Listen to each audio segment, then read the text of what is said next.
السلام عليكم ورحمة الله وبركاته.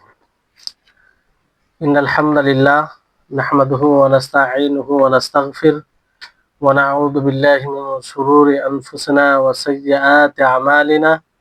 من يهده الله فلا مضل له ومن يضلله فلا هادي له، وأشهد أن لا إله إلا الله وحده لا شريك له، وأشهد أن محمدا عبده ورسوله. أما بعد، رب اشرح لي صدري ويسر لي أمري واحلل عقدة من لساني يفقهوا قولي. رب زدني علما رب زدني علما। সম্মানিত আজকের ক্লাসে উপস্থিত সুপ্রিয় ভাই সকল, সম্মানিত বোন, প্রশংসা মাত্রই মহান আল্লাহ তাবারক ওয়া তাআলার জন্য, যিনি আমাদের সকলকে সুস্থ অবস্থায় ফিকহুস সিয়াম তথা রোজার বিধিবিধান ক্লাসে দ্বিতীয় ক্লাসে উপস্থিত হওয়ার তৌফিক দিয়েছেন। তারপরে আমাদের সকলের প্রাণপ্রিয় নবী করিম মুহাম্মদ মুস্তাফা সাল্লাল্লাহু আলাইহি ওয়াসাল্লাম, ওনার উপর অসংখ্য শান্তির ধারা বর্ষিত হোক। আল্লাহুম্মা সাল্লি আলাইহি আল্লাহুম্মা বারিক আলাইহি। সম্মানিত উপস্থিতিগণ, আমরা আজকে দ্বিতীয় ক্লাস শুরু করতে যাচ্ছি। এটা আল্লাহ তাবারক ওয়া তাআলার বিশেষ রহমত। পূর্বের ক্লাসে আপনাদেরকে কিছু প্রারম্ভিক কথা বলা হয়েছিল, ইলম অর্জনের গুরুত্ব এবং আমাদেরকে ইলম অর্জন করতে হবে মুখলিস হয়ে, যেটা সর্বোপরি আমাদের যেন স্মরণে থাকে সব সময়, যেটা থেকে আমরা কখনো আলাদা হব না। আমরা ইখলাসের সাথেই যতটুকু সময় দিব, ব্যয় করব, যেন মুখলিস হয়ে এটা করতে পারি। তারপরে আমরা ক্লাসের ব্যাপারে কিছু কথা বলেছিলাম, সেটা আমরা সকলে স্মরণে রাখবো। কারণ যে কোনো বিষয় যতক্ষণ পর্যন্ত আমরা সে বিষয়ে শৃঙ্খলাবদ্ধ না হব, ততক্ষণ পর্যন্ত সেটা ফলপ্রসূ হবে না। ফলে গ্রুপের যে নীতিমালা আছে এবং ক্লাসের নীতিমালা আছে, সেগুলো লক্ষ্য রাখবেন।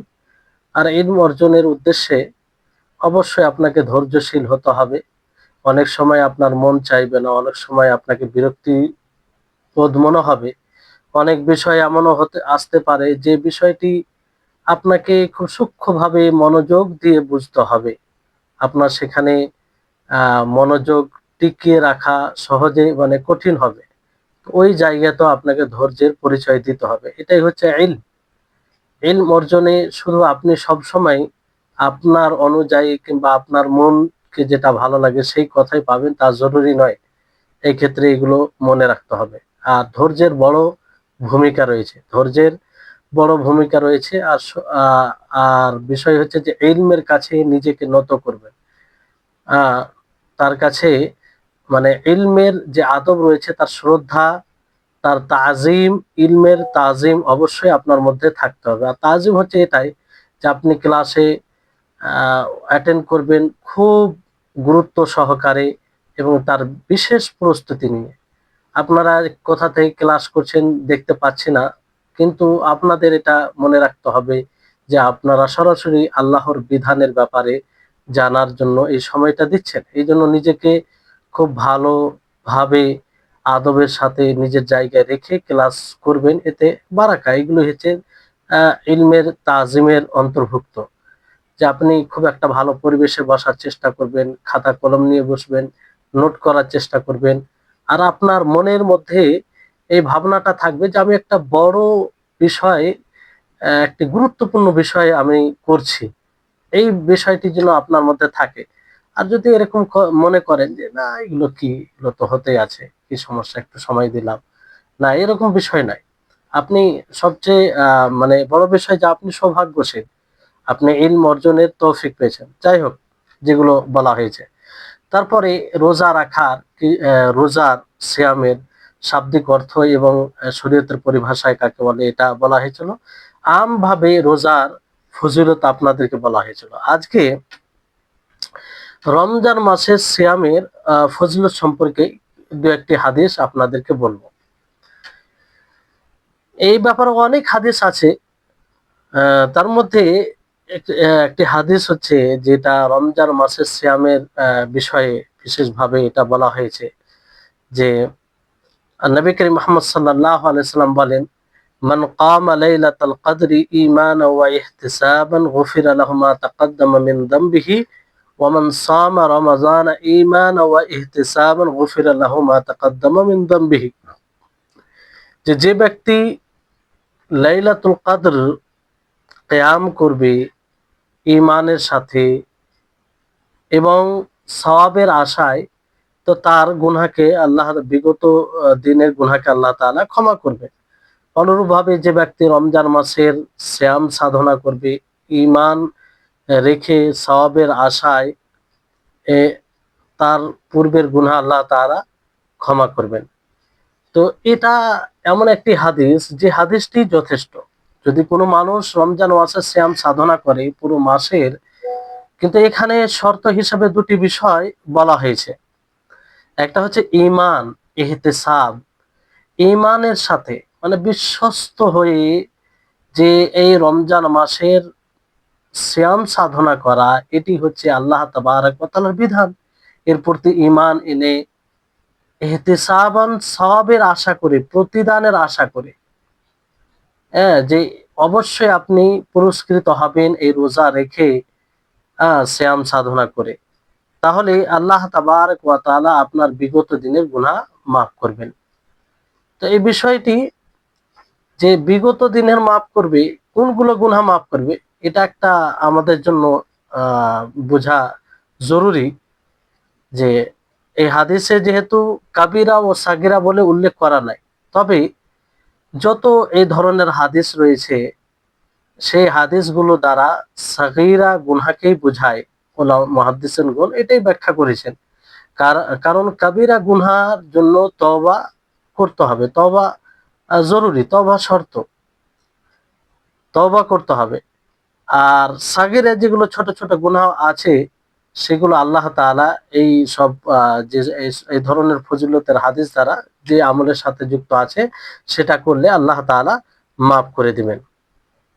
তাহলে কত বড় আনন্দের বিষয় যে আমরা সেই রমজান মাস আসন্ন কয়েকদিনেই পেতে চলেছি। আল্লাহ যেন আমাদের সকলকে সেই রমজান মাস পর্যন্ত পৌঁছায়, আমাদের সৌভাগ্যে যেন সেই রমজান মাস থাকে। এই হাদিসটি প্রসিদ্ধ হাদিস, আপনারা সকলেই জানেন, বুখারী মুসলিমে রয়েছে। তারপর আরেকটি হাদিস, রাসূল সাল্লাল্লাহু আলাইহি সাল্লাম তিনি বলেন যে, ইদা জাআ রমাযানু ফুতিহাত আবওয়াবুল জান্নাহ, যে রমজান মাস যখন আসবে, রমজান মাস আসতেছে কিংবা আসবে, শুরু হবে, তো জান্নাতের দরজা উন্মুক্ত করে দেওয়া হবে, খুলে দেওয়া হবে। ওয়াগুল্লিকাত আবওয়াবুন নিরান, আর জাহান্নামের দরজা সমূহ বন্ধ করে দেওয়া হবে।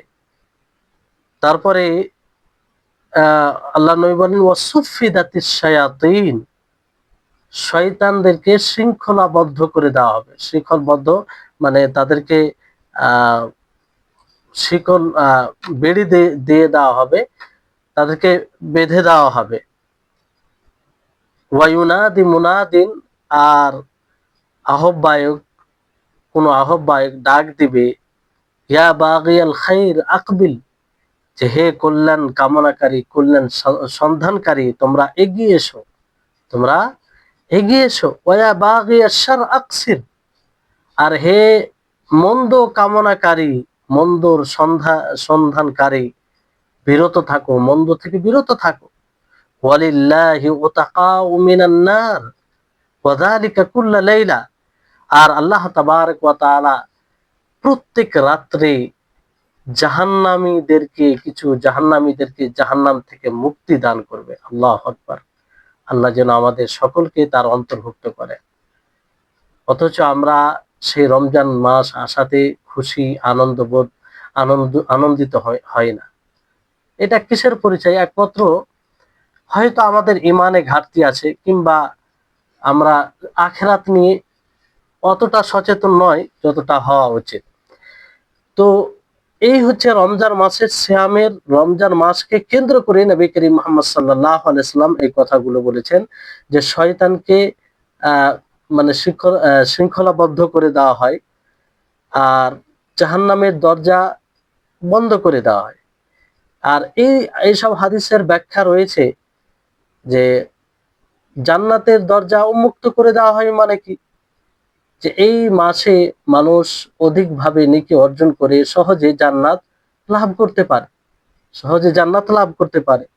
আর জাহান্নাম থেকে, জাহান্নামী কর্ম থেকে নিজেকে মুক্ত করতে পারে। স্বাভাবিক দেখবেন রমজান মাসে পরিবেশ একটা কেমন থাকে, রমজান মাসে সিয়ামরত অবস্থায় তার মনে বারবার ধাক্কা দেয়, আল্লাহ তাআলাকে স্মরণ করিয়ে দেয়। আর রমজান মাসে এই পরিবেশটা হয়ে থাকে, ফলে গুনাহ থেকে বাঁচা একদম সহজ, জাহান্নাম থেকে নিজেকে মুক্ত করা সহজ। আর শয়তান এই সময় কাদের জন্য? শয়তান বলতে এক তো জিন শয়তান, এক মানুষ রূপী শয়তান। তো যারা আল্লাহর এতাআতে ধাবিত হয় তাদেরকে গুমরাহ কিংবা তাদেরকে সহজে পথভ্রষ্ট করতে পারবে না।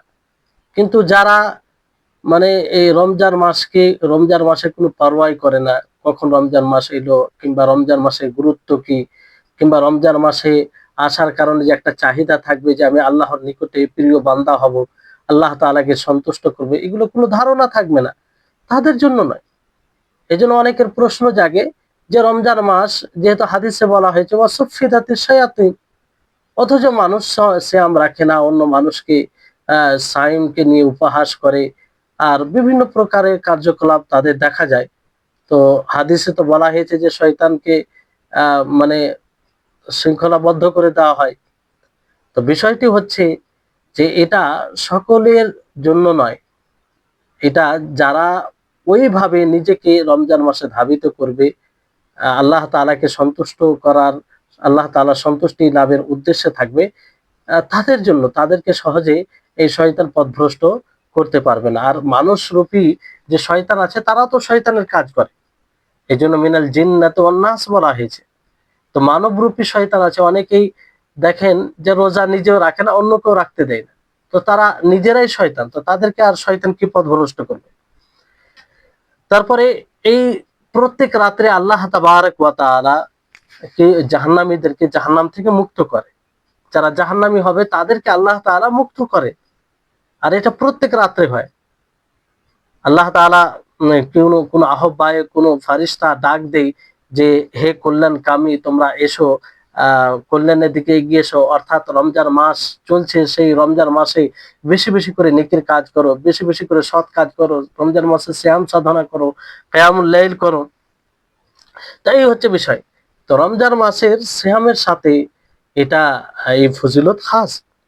তারপরে আরেকটি হাদিস রয়েছে, আবু হুরায়রা রাদিয়াল্লাহু তাআলা আনহু থেকে বর্ণিত, তিনি বলেন যে রাসূল সাল্লাল্লাহু আলাইহি ওয়াসাল্লাম মিম্বারে চড়েন, ওই সময় তিনি তিনবার আমিন আমিন বলেন।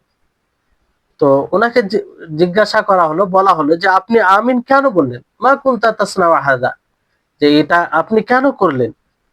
তো তিনি বলেন যে ক্বালা লি জিবরিল, আমাকে জিবরিল বলে যে রাগিমা আনফু আবদিন আও বাউদা দাখালা রমাদান ফালাম ইগফার লাহু ফাকুলতু আমিন, যে সেই বান্দার নাক মাটিতে মিশিয়ে যাক অথবা দূর হোক সে, যে রমজান মাসে প্রবেশ করলো, রমজান মাসে প্রবেশ করলো, রমজান মাস পেল, অথচ সে নিজের গুনাহকে ক্ষমা করিয়ে নিতে পারলো না।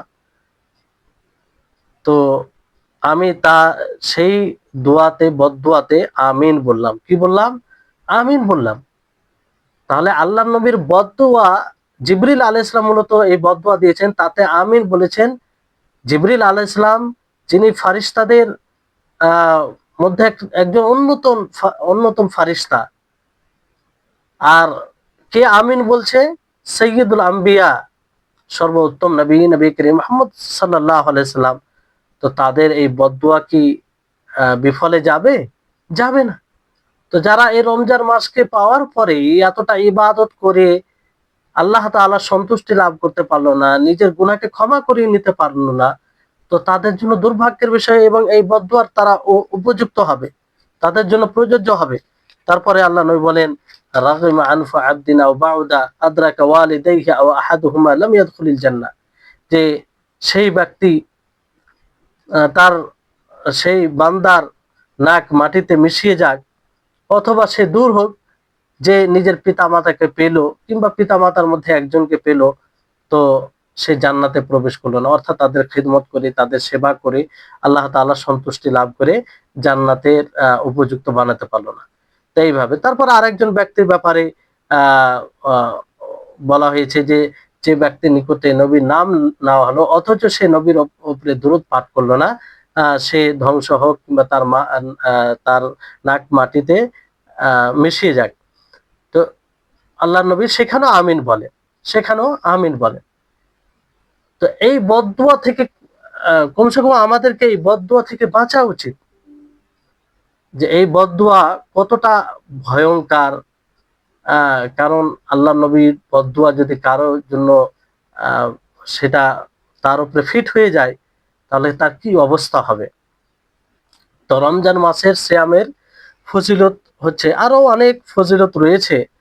এরপরে বিষয় যে এই রমজান মাসের আহ হিকমা কি, এই রমজান মাসের রোজা যে আমরা রাখবো, এর হিকমা কি, এর কারণ কি, আল্লাহ তাআলা কেন ফরজ করেছেন, প্রত্যেকটা জিনিসের হিকমা রয়েছে। কিন্তু কিছু হিকমা আমরা জানতে পারি, কিছু হিকমা আমরা জানতে পারি, আর কিছু হিকমা আমরা জানতে পারি না। তারপর আমাদেরকে ঈমান রাখতে হবে যে এর অবশ্যই কিছু হিকমা আছে। একটা হচ্ছে যে এই রমজান মাসের রোজা দ্বারা আমরা নিজের নফসকে পবিত্র পরিশুদ্ধ করি, খারাপ চরিত্র থেকে নিজেকে মুক্ত রাখি। আর এই রমজান মাসের মাধ্যমে যে শয়তান আমাদের মধ্যে কাজ করে একটা, তাকে তাকে মানে দূর করা হয়। দ্বিতীয় বিষয় হচ্ছে যে এই সিয়াম মানুষের মধ্যে যে লোভ লালসা থাকে, সেই লোভ লালসা থেকে বিরত রাখে এবং পরকালমুখী করে। এ সিয়াম মানুষকে পরকালমুখী করে। আল্লাহ তাবারক ওয়া তাআলার নিকটে যে জান্নাত রয়েছে, সেই সেই জান্নাতমুখী করে মানুষকে এই রমজান মাস। তারপরে এর অনেক উপকারিতা কিংবা হিকমা রয়েছে। তার মধ্যে একটা দিক হচ্ছে যে যারাই এই রমজান মাসের সিয়াম সাধনা করে, তারা আহ, অন্যদের প্রতি, অসহায়দের প্রতি, যারা গরিব মিসকিন রয়েছে তাদের প্রতি সহনশীল হয়, সহানুভূতিশীল তারা হয়, কিংবা এর শিক্ষা দেয় রমজান মাস। অনুভব করে, উপলব্ধি করে যে তারা কি কষ্টে রয়েছে। কারণ যখন সেই ফজর থেকে নিয়ে সূর্য অস্তমিত হওয়া পর্যন্ত খাবার ও পানাহার থেকে মানুষ বিরত থাকবে, তো এতে সে খিদের সম্মুখীন হবে, পিপাসার সম্মুখীন হবে। তো এই সময় কি একটা অসুবিধা হয়, কি একটা মানুষের কষ্ট হয় যখন এটার সম্মুখীন হবে। তো অবশ্যই দুনিয়াতে অনেক লোক আছে যারা নিয়মিত খাবার পায় না, নিয়মিত পানীয় জিনিস পায় না, তারা কি কষ্টে থাকে। ফলে এই কষ্ট অনুভব করে তাদের প্রতি আহ দয়াশীল হবে এবং তাদের সহযোগিতা করবে। তো এটা তার শিক্ষা দেয়। আর এই রমজান মাস সর্বোপরি যে মানুষকে আল্লাহ তাআলার প্রকৃত বান্দা বানায়, একটা ট্রেনিং এর মাস, অনুশীলনের মাস, যে মাস দ্বারা মানুষ নিজেকে তাকওয়া অবলম্বন করে মুত্তাকিনদের তালিকায় অন্তর্ভুক্ত করে, নৈতিক চরিত্রবান হওয়ার প্রতি সহযোগী হয়। আর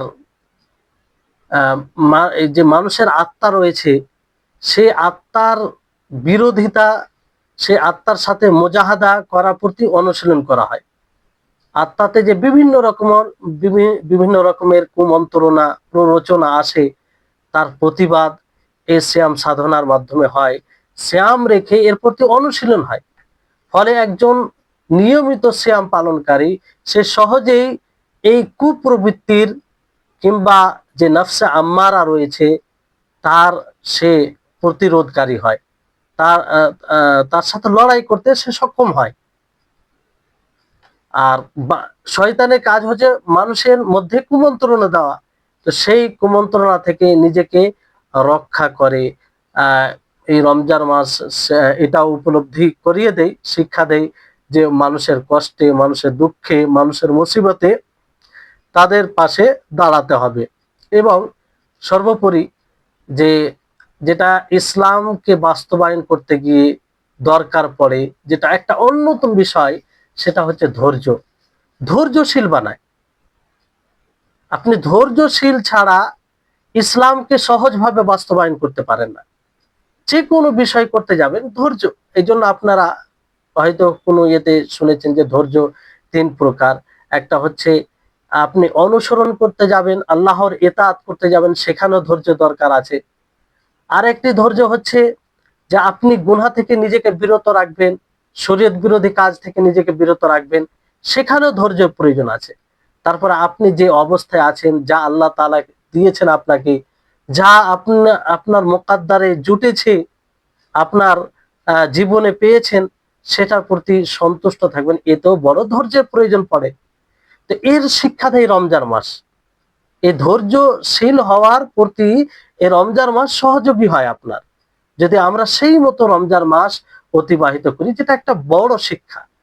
তো এই সিয়াম একটি হচ্ছে পাঠশালা, একটি মাদ্রাসা, একটি শিক্ষাদান। এখান থেকে বিভিন্ন প্রকারের শিক্ষা আপনি নিতে পারেন।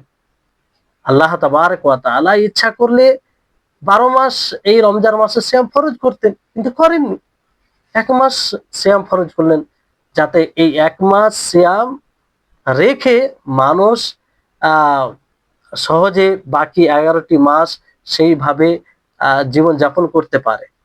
আর ১২টি মাস যদি আল্লাহ তাআলা সিয়াম ফরজ করে দিতেন, তো আমাদের জন্য কষ্টকর হতো। যেটা মানে খুব কষ্টকর, অনেকে হয়তো এই সিয়াম সাধনা করতো না, ফলে অনেক গুনাহ হতো, কিংবা আযাবের সম্মুখীন হতো। তারপরে এক অপরের সাথে সুসম্পর্ক তৈরি করে দেয়। তো এই হচ্ছে রমজান মাস। যাই হোক, এটা একটা প্রশস্ত বিষয়, এর অনেক শিক্ষা রয়েছে। তো মৌলিক কয়েকটি কথা আপনাদেরকে বলা হলো। এবার আসুন, যে যারা এই রমজান মাসে সিয়াম সাধনা করে না, তাদের ব্যাপারে কঠোর ওয়াঈদ আছে, কোরআন হাদিসে রয়েছে। তার মধ্যে একটি হাদিস আপনাদেরকে বলবো, যাতে আমরা অনুভব করতে পারি, বুঝতে পারি যে যারা রমজান মাসে সিয়াম সাধনা করে না, তাদের জন্য তারা কত বড় শাস্তির সম্মুখীন হবে। আবু উমামা আল বাহলি রাদিয়াল্লাহু তাআলা আনহু থেকে বর্ণিত, তিনি বলেন, সামিআতু রাসূলুল্লাহ সাল্লাল্লাহু আলাইহি সাল্লাম ইয়াকুল, যে আমি রাসূল সাল্লাল্লাহু আলাইহি সাল্লামকে বলতে শুনেছি, বাইনা আনা নাইমুন আতানি রাজুলান, যে আমি শুয়েছিলাম, আমার নিকটে ২ ব্যক্তি আসে, ফাআখাযা বিদাবঈ ফাআতায়া বিজাবালান ওয়া'রা, তো আমার বাহুর পিছনে ধরে সেই ২ জন আমাকে এক দুর্গম পাহাড়ে কিংবা এক বড় পাহাড়ে নিয়ে আসে। আর সেই ২ জন বলে যে তুমি এই পাহাড়ে আপনি এই পাহাড়ে চড়ুন। তো আমি বললাম, ইন্নী লা উতিকু, আমি এর এই পাহাড়ে চড়ার প্রতি অক্ষম, আমি চড়তে পারবো না। তো তখন আহ কোনো একজন ব্যক্তি বলে যে, ইন্না সানাসহালুহু লাকা ফাসাইদতু, যে আমরা তোমার জন্য সহজ করে দেব, মানে আপনার জন্য সহজ করে দেব, আপনি চড়তে পারবেন। তো তিনি বলছে যে আমি চড়ে গেলাম সেই পাহাড়ের উপরে। হাত্তা ইদা কুনতু ফিস সাওয়াইল জাবাল, আমি পাহাড়ে ছিলাম, ইদা বিআসওয়াতিন শাদীদা, এক বিকট আওয়াজ, চিৎকার শুনলেন আল্লাহ নবী। তো আমি বললাম, মা হাদিহিল আসওয়াত, এই আওয়াজ কিসের, এই চিৎকার কিসের? তো তারা বলল, হাদা আওয়াউ আহলিন নার, এটি হচ্ছে জাহান্নামের আযাব, জাহান্নামীদের আযাব, যারা জাহান্নামে আছে তাদের তাদের আওয়াজ এটি।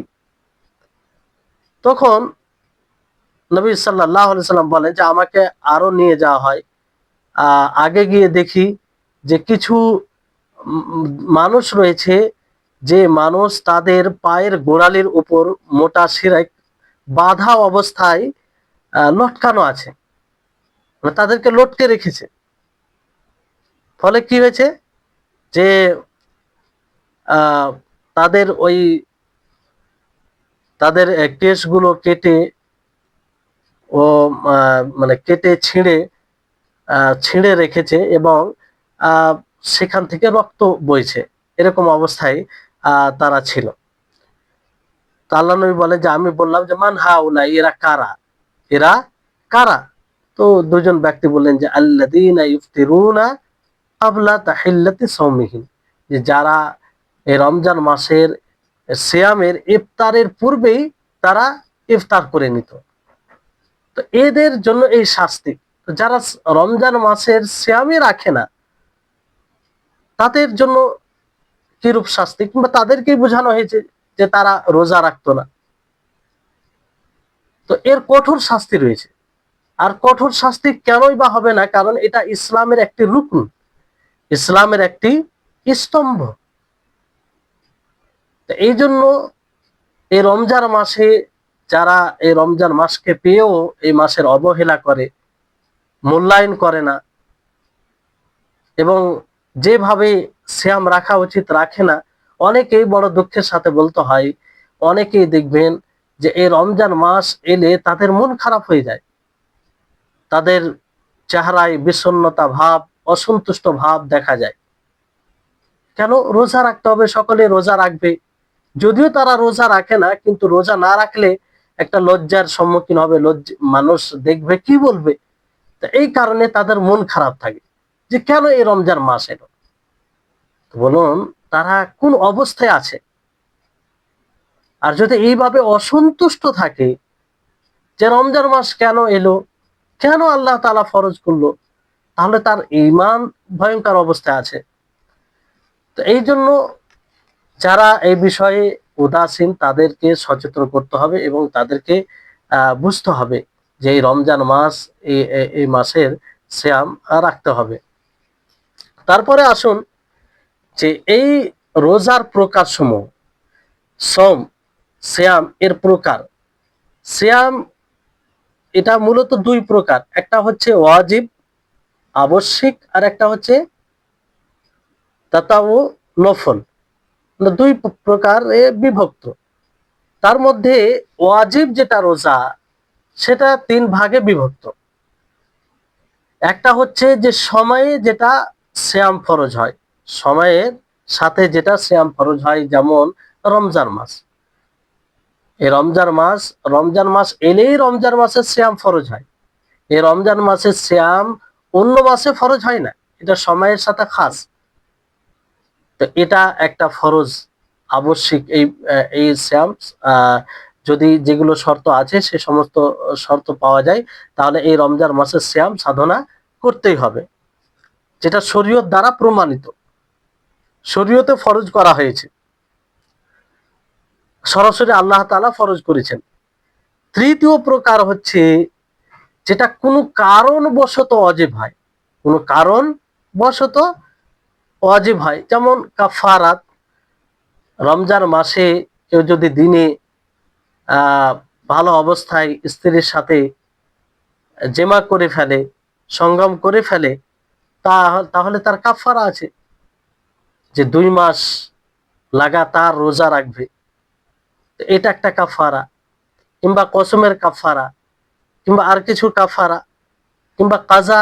রমজান মাস কোনো কারণে যদি না রাখতে পারে রমজান মাসের সিয়াম, তাহলে তার কাজা করতে হবে। তো এটা হচ্ছে কোন কারণবশত, ইল্লাতের কারণে, কোনো কারণবশত ফরজ হয় কিংবা আবশ্যিক হয়।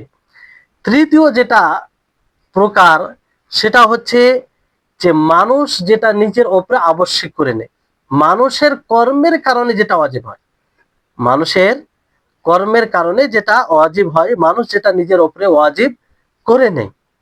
যেমন মানতের রোজা, মানত করা রোজা। কোনো ব্যক্তি মানত করলো যে আমি যদি পরীক্ষাতে 90 নম্বর কিংবা 100 নম্বর, 100তে 100 নিয়ে আসতে পারি, তাহলে 2টি সিয়াম সাধনা করব, 2টি রোজা রাখবো আল্লাহর সন্তুষ্টির জন্য। তাহলে এটি কি হবে? এটি মানত হবে, যখন এই 2টি রোজা তার উপরে ফরজ ছিল না, কিন্তু সে নিজের উপরে সেটাকে ফরজ করেছে। তো এটাও ফরজ, এটাও আবশ্যিক। এই মানত করে কেউ যদি রোজা না রাখে, তাহলে সে গুনাহগার হবে, সে পাপ করবে এবং এর জবাবদিহি তাকে হতে হবে। তো এই হচ্ছে, তাহলে 3 প্রকারের রোজা আপনাদেরকে বলা হলো, যেটি ওয়াজিব আবশ্যিক। বুঝতে পেরেছেন? এবার যেহেতু মূল হিসাবে রোজাকে 2 ভাগে বিভক্ত করা হয়েছে, তাই না? একটি হচ্ছে ওয়াজিব সিয়াম, আবশ্যিক, যেটা করতেই হবে, যে সিয়াম সাধনা করতেই হবে। আর দ্বিতীয় হচ্ছে নফল। তো নফল সিয়াম এরও কয়েক প্রকার রয়েছে, যদিও এখানে আসলে এটা বলা, তারপর আপনাদেরকে বলছি যাতে সে ব্যাপারে আপনাদের ধারণা থাকে। যে নফল সিয়াম একটা হচ্ছে নির্ধারিত নফল সিয়াম, নির্ধারিত, যেমন আপনার বৃহস্পতিবার, সোমবার রোজা রাখা, এটা সুন্নাহ, আল্লাহ নবী রাখতেন, সেই দিনে রোজা রাখতে পছন্দ করতেন, আল্লাহ নবী রাখতেন। তারপরে আপনার শাওয়াল মাসের 6টি রোজা, তার বিশেষ ফজিলত আছে, এগুলো সব নফল, যদিও বিশেষ ফজিলত থাকে কিন্তু নফল, ফরজ নয়, আবশ্যিক নয়। তারপর আশুরার রোজা, আরাফার রোজা, মুহররম মাসের রোজা, তারপর শাবান মাসের রোজা। তো এগুলো সব নফল কিন্তু নির্ধারিত, মুআয়্যান। আর একটি রোজা রয়েছে নফল রোজার মধ্যে, যেটা আম ভাবে যে কোনো সময় আপনি রাখতে পারেন, যে কোনো সময় আপনি রাখতে পারেন। আপনার ইচ্ছা হলো যে আমি রোজা রাখবো, তো রাখতে পারেন, এটাও নফল, আম ভাবে রোজা রাখতে পারেন। তৃতীয় প্রকারের রোজা হচ্ছে যে নফল রোজা, কিন্তু সেটা হারাম হয়। কি হয়? হারাম হয়, সেই দিন আপনি রোজা রাখতে পারেন না। যেমন ঈদ উল ফিতরের রোজা, ঈদ উল ফিতর, ঈদ উল আজহা, এই দিনে রোজা রাখতে কোনো মানুষ যদি ইচ্ছা করে যে না আমি রোজা রাখবো, রোজা রাখতে পারে? রোজা রাখতে পারে না, কারণ সেই দিনে রোজা রাখা হারাম। অনুরূপভাবে আইয়ামুত তাশরিক, ঈদ উল আজহার পরে 11, 12, 13 জিলহিজ্জা, এই 3 দিন রোজা রাখা হারাম, কারণ এই 3 দিন খাবার ও পানাহারের দিন, খুশির দিন, আনন্দের দিন। তো সেই দিন যদি কোনো ব্যক্তি ইচ্ছা করে যে না আমি রোজা রাখবো, তাহলে তার রোজা হবে? হবে না, যদিও নফল রোজা রাখতে চায়। তারপরে বিশেষভাবে জুমার দিনে রোজা রাখা, জুমাকে কেন্দ্র করে বিশেষভাবে রোজা রাখা, এটাও অনেক আলেম ওলামা হারাম বলেছেন। অনুরূপভাবে নফল সিয়ামের মধ্যে আরেকটি সিয়াম আছে যেটা অপছন্দনীয়, সেই অবস্থায় সিয়াম রাখা কি অপছন্দনীয়। যেমন মুসাফিরের রোজা রাখা, মুসাফির, এটা আম ভাবে নয়, যদি মুসাফির এমন অবস্থায় থাকে যে তার সিয়াম সাধনা করতে গিয়ে, রোজা রাখতে গিয়ে তার কষ্টকর হয়ে যাচ্ছে, তার কষ্টকর মানে খুব কষ্টকর হচ্ছে, তো সেই সময় তার জন্য রোজা রাখা, সেই মুসাফিরের জন্য রোজা রাখা, এটা মাকরুহ। যদিও রোজা রাখলে তার রোজা হয়ে যাবে, অসুবিধা নেই, কিন্তু মাকরুহ হবে। আর যদি সহজে সে রোজা রাখতে পারে, কোনো অসুবিধা নেই, যেমন রোজা রাখে সেরকম ভাবে হালকা একটু কষ্ট, রোজা রাখতে গিয়ে যেটা কষ্ট হয় সে কষ্টটা এখানে উদ্দেশ্য নয়, বিশেষ কষ্টের সম্মুখীন হবে, বিশেষ মানে মুসাফির সফরে থাকার কারণে, তো সেই সময় তার জন্য ছাড় আছে, তো সেই ছাড়টাকে গ্রহণ করা তার জন্য উত্তম, উত্তম হবে সেখানে। কিন্তু তারপরে যদি কেউ রোজা রাখে, তাহলে এটা অপছন্দনীয় হলেও সেটা কবুল হবে, মানে মানে কবুল জায়েজ, মানে রাখতে পারে। তারপরে আরেকটি রোজা রাখে, যেমন যেই দিন মাকরুহ বলা হয়, মানে অপছন্দনীয়, সেটা যে কেউ যদি জুমার দিন, মানে জুমার দিনে বিশেষ করে রোজা রাখা, এটা অনেকে আবার হারাম বলেছেন, আবার অনেকেই মাকরুহ বলেছেন, এই জন্য এটি উদাহরণ। অনেক সময় নফল সিয়াম রাখা এটা মুবাহ হয়, জায়েজ, ইবাদত করতে গিয়ে জায়েজ, এরকম বিরল বিষয় থাকে, এরকম বিরল বিষয় থাকে, বুঝতে পারলেন? কিন্তু মুবাহ হয়, এটা শুধু ধারণা দেওয়ার জন্য আপনাদেরকে বললাম, আর উদাহরণ দিব না, কারণ উদাহরণ দিতে গেলে আর একটু আপনারা একটু অসুবিধায় পড়ে যাবেন। তো ওলামায়ে কেরাম এইভাবে এগুলো ব্যাখ্যা দিয়েছেন যে নফল সিয়ামের মধ্যে এগুলো বিষয় আছে। তাহলে আপনার মধ্যে একটা ধারণা চলে এলো যে নফল সিয়াম বলতে কত প্রকারের সিয়াম আছে। এই কয়েকটি কথায় আশা করি আপনারা বুঝতে পারলেন যে এগুলো নফল সিয়াম। একটা হচ্ছে নির্ধারিত দিনের সাথে, হ্যাঁ, কিংবা কোনো বিশেষ এতে আরাফা, শাওয়াল মাসের 6টি রোজা, আশুরা, তারপরে মুহররম, শাবান, এগুলোর ইয়ামে খামিস মানে বৃহস্পতিবার, সোমবার। তো এগুলো রোজা কি বিশেষ, আর আম ভাবে যে কোনো দিন আপনি রাখতে পারেন। তৃতীয় হচ্ছে যে হারাম, যেদিন আপনি নফল সিয়াম রাখতে পারেন না, সেটা কি, যে ঈদের দিন সিয়াম রাখা, তারপর আইয়ামে তাশরিকের দিন। তাই হচ্ছে বিষয়। এবার আসুন যে সৌমে রমজান, রমজানের সিয়ামের হুকুম কি, এর বিধান কি, এটা এটা কি সুন্নাহ না ওয়াজিব না মুস্তাহাব, এটা আসলে কি, এই বিষয়টি আমরা জানার চেষ্টা করি। তো এই রমজান মাসের সিয়াম, তার আগে আপনাদেরকে বলি যে সিয়াম, রমজান মাস,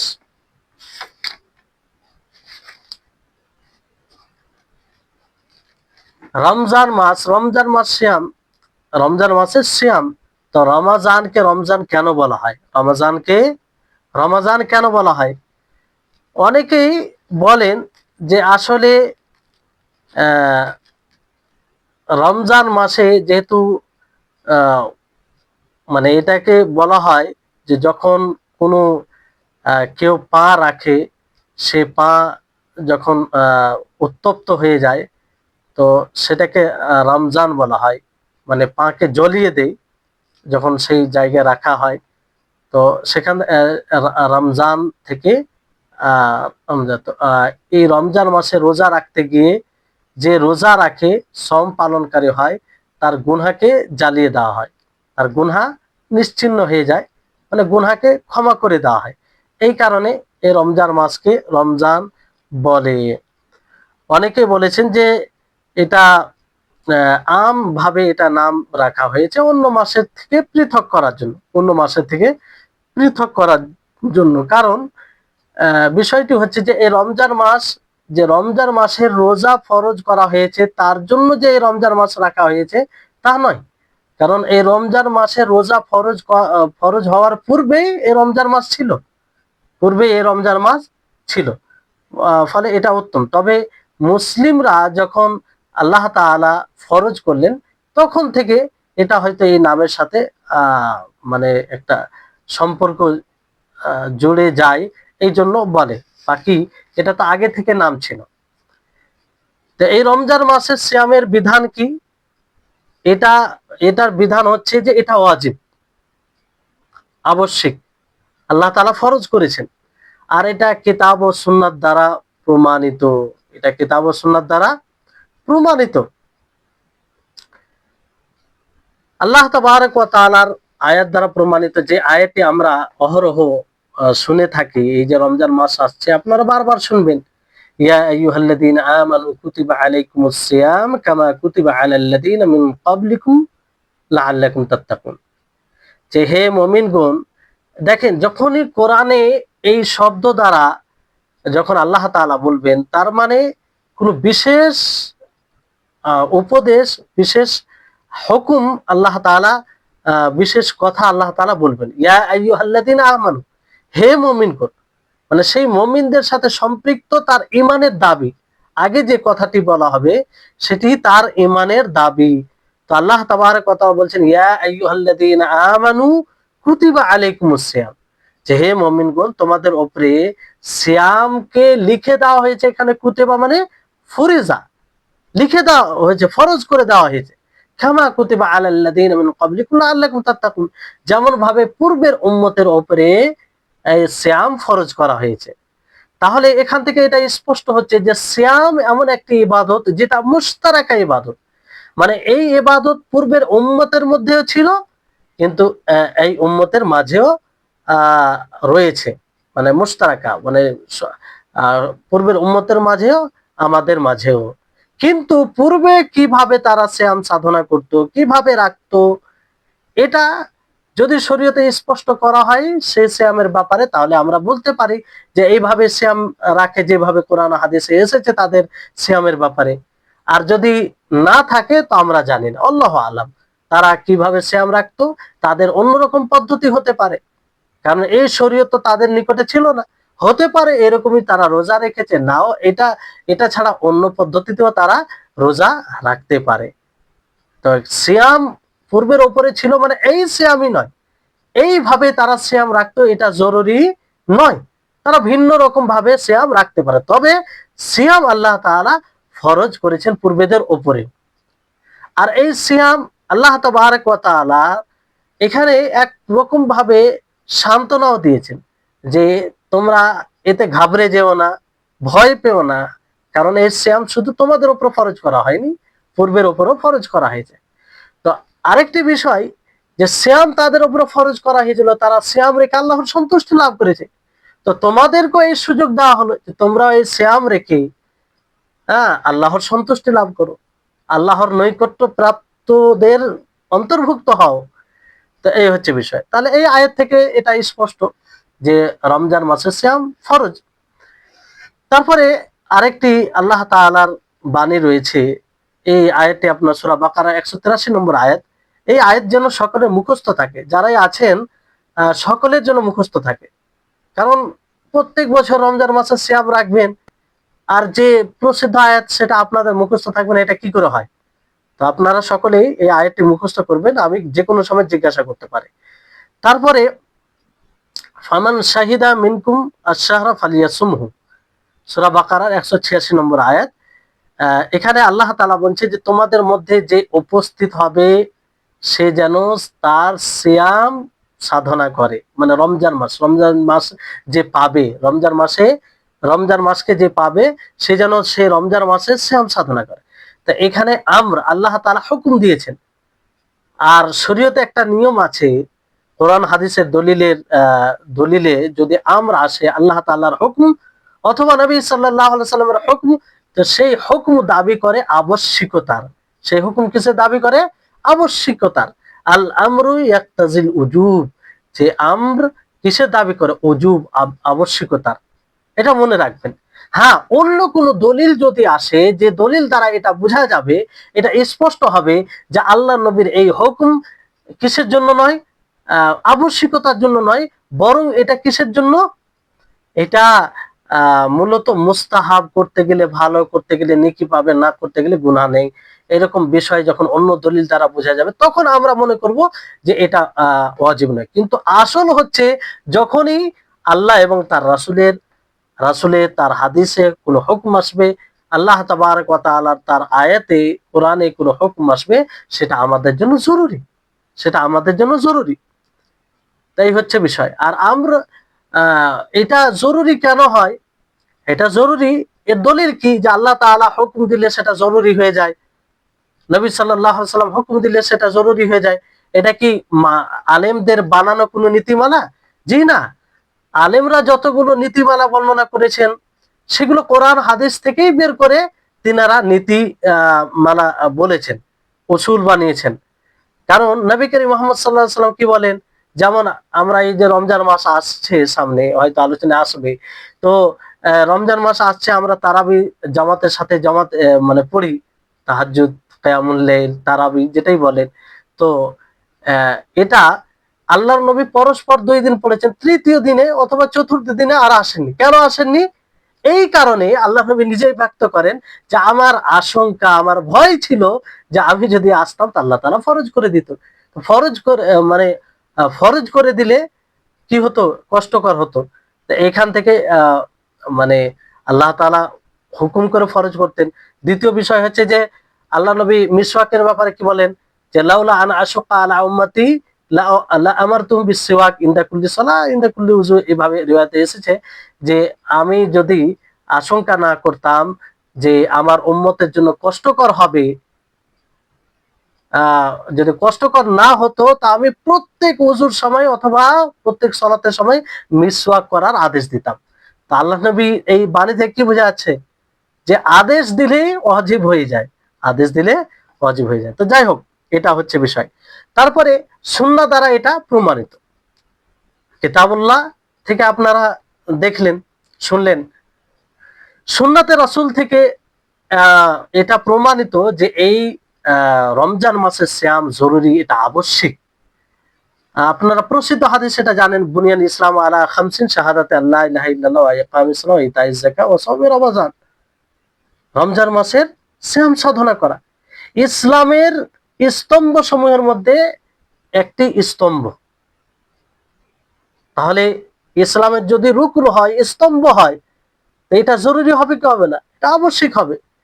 তারপরে আরো আপনার দলিল রয়েছে, যেমন তালহা বিন আব্দুল্লাহ থেকে বর্ণিত, তিনি বেদুইন ছিলেন, গ্রাম্য এলাকায় থাকতেন।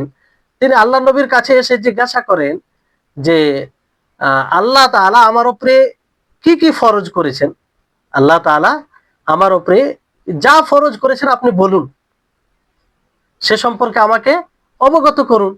তো রাসূল সাল্লাল্লাহু আলাইহি সাল্লাম বললেন যে রমজান মাসের সিয়াম।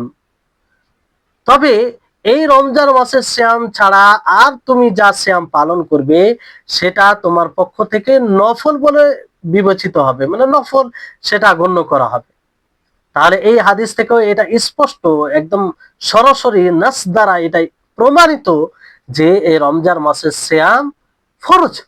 আল্লাহ নবীকে সরাসরি জিজ্ঞাসা করলেন যে আমার উপরে যা ফরজ আছে, যা আল্লাহ তাআলা আমার উপরে ফরজ করেছেন সেটা আমাকে বলুন। তা আল্লাহ নবী তাকে বললেন যে রমজান মাসের সিয়াম তোমার উপরে ফরজ, এই রমজান মাসের সিয়াম ছাড়া যা কিছু করবে সেটা নফল বলে গণ্য হবে। তারপরে নবী করিম মুহাম্মদ সাল্লাল্লাহু আলাইহি সাল্লাম সেই জিবরিল আলাইহিস সালামের প্রশ্নের উত্তরে জিবরিল আলাইহিস সালাম যখন জিজ্ঞাসা করেন যে মানে ইসলাম, ইসলাম কাকে বলে, ইসলাম কি, ইসলামের ব্যাখ্যা দিন আমাকে, ইসলাম কাকে বলে বলুন। তা আল্লাহ নবী ইসলামের ব্যাখ্যা দিতে গিয়ে কি বলেন, জামাল ইসলাম, মানে ইসলামের ব্যাখ্যা দিতে গিয়ে বলেন জাল ইসলাম আন তা'বুদাল্লাহ ওয়া লা তুশরিক বিহি শাইআ ওয়া তুকিমাস সালাহ ওয়া তুআদ্দিয়াজ যাকাত আল মাফরুদা ওয়া তাসুমা রমাদান। ইসলাম হচ্ছে এক আল্লাহর ইবাদত করা, তার সাথে অন্য কাউকে শরীক না করা, সালাত প্রতিষ্ঠিত করা, যাকাত প্রদান করা, ফরজ যাকাত, যাকাত ফরজ হয়ে গেলে যাকাত দেওয়া, আর রমজান মাসে সিয়াম সাধনা করা। তাহলে এটি ইসলামের স্তম্ভ। তাহলে আপনারা কিতাবুল্লাহ দ্বারা বুঝতে পারলেন যে আল্লাহর কালাম দ্বারা এটা প্রমাণিত যে রমজান মাসে সিয়াম ফরজ। আপনারা সুন্নাহ দ্বারা আশা করি বুঝতে পারলেন যে সুন্নাহ দ্বারা এটা প্রমাণিত, যার কয়েকটি দলিল আপনাদেরকে দেওয়া হলো। আপনারা দলিল যেন মনে রাখেন, কিছু দলিল মুখস্থ করবেন সম্ভব হলে, আর যদি সম্ভব না হয় কমসে কম তার অর্থটা মনে রাখবেন। কারণ জ্ঞান সহ আপনার সাথে জ্ঞান থাকলে এটা আলাদা একটা মজা লাগে, আর জ্ঞান রাখা এটা একটা মানে আপনার জন্য সৌভাগ্যের বিষয়। তা আপনি জানবো যে কিসের ভিত্তিতে আমরা এটা আমল করি, কেন করি, কিসের দলিল, দলিল কি, তো দলিলের ভিত্তিতে আমরা আমল করি যেহেতু। তারপরে তাহলে কিতাবুল্লাহ ও সুন্নাতে রাসূল থেকে আপনাদেরকে বলি যে ইসলামের দলিল কটি আছে? দলিল চারটি। একটি হচ্ছে আল্লাহর কালাম মানে কোরআনুল কারীম, দ্বিতীয় হচ্ছে হাদিসে রাসূল, তৃতীয় হচ্ছে ইজমা, চতুর্থ হচ্ছে কিয়াস।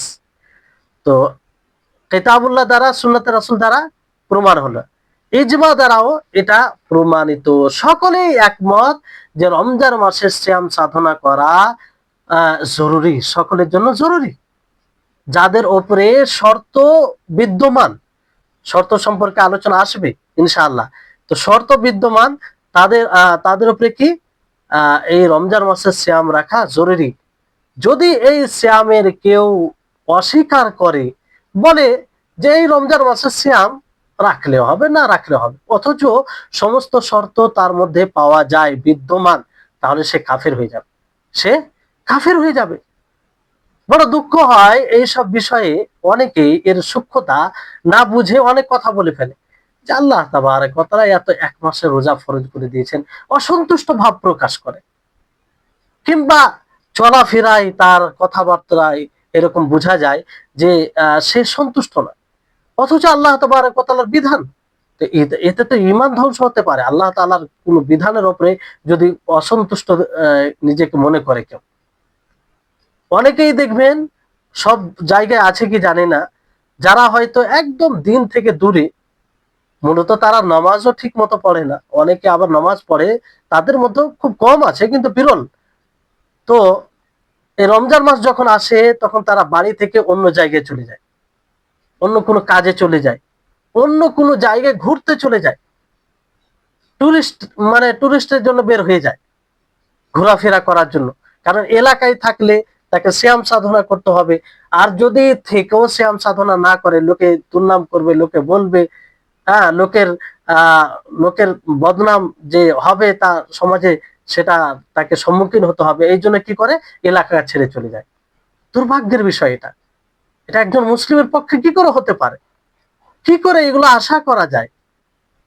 তো এই জন্য এটাকে খুশি আনন্দ চিত্তে গ্রহণ করতে হবে। আপনারা সেই হাদিসগুলো শুনলেন, সেই হাদিস দ্বারা একজন যে একদম কম বিবেকের মানুষ, সেও এই দ্বারা বুঝতে পারে যে রমজান মাস পাওয়াটাই একটা সৌভাগ্যের বিষয়।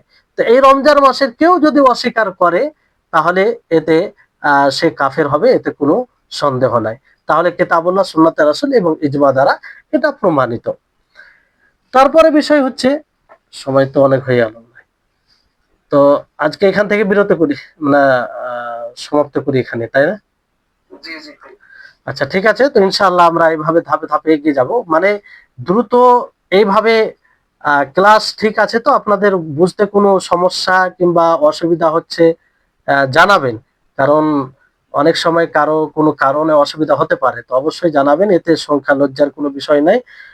সেটা আপনাদেরকে লক্ষ্য করে, কারণ উদ্দেশ্য হচ্ছে যে আমরা সামনে যে রমজান মাস আসছে সে সম্পর্কে আমরা পুরো জ্ঞান অর্জন করে রমজান মাসকে সুন্দরভাবে কাটাবো, এই আল্লাহর নেয়ামতের আমরা মূল্যায়ন করব।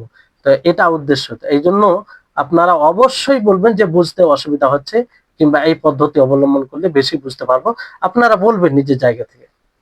জি, আল্লাহ তাআলা আমাদের সকলকে যেন সঠিকভাবে বুঝার তৌফিক দান করেন, আমাদের সকলে জ্ঞানে যেন বৃদ্ধি দান করেন। রব্বি রব্বানা জিদনা ইলমা। ওয়া আখির দাওয়ানা আনিল হামদুলিল্লাহি রাব্বিল আলামিন। আসসালামু আলাইকুম ওয়া রাহমাতুল্লাহি ওয়া বারাকাতুহু।